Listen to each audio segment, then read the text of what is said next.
Mesafeye dikkat edin. Tamam, öbür tarafa. Hakem biraz sor ya. İlim Yayma Cemiyeti'nde mütercim hakkında suç duyurusu. Milletimizin teveccühüyle kurulmasına öncülük ettiğimiz ilk İmam Hatip okullarının açılışı üzerinde 70 yıl geçmiştir. O günden bugüne İmam Hatip mezunları ve mensupları insanımızın milli ve manevi anlamda güçlenmesi ve ülkemizin kalkınması adına her alanda önemli vazifeler almıştır. İmam Hatip camiası bugün 1.400.000 öğrencisi, mezunları ve aileleriyle birlikte milyonlarca mensubu olan geniş bir ailedir. Erol Mürtecimlerin adlı şahıs medya yolu ile İmam Hatip camiasını bu ülkenin dindar insanlarına karşı ağır hakaret ve iftirada bulunmuştur. Vicdana ve ahlaka sığmayan bu sözler asla kabul edilemez.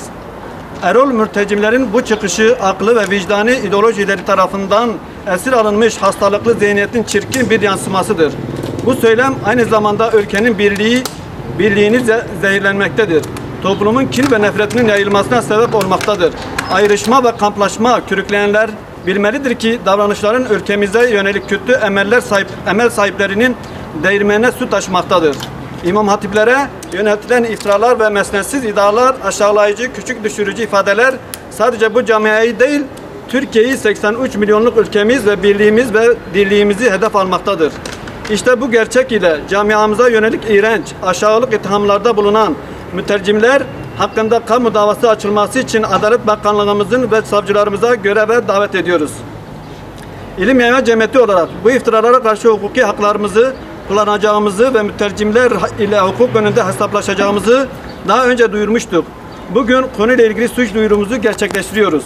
Bu okullardan mezun olmanın haklı gururunu taşıyan İmam Hatipler, bu toprakların mayası, harcı, irfanı olduğuna inanan iş adamı, bürokrat, siyasetçi, akademisyen, esnaf, kısacası herkes mütercimler hakkında suç duyurusuna bulunmaya davet ediyoruz.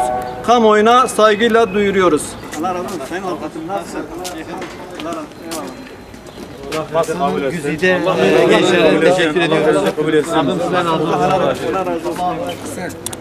Şimdi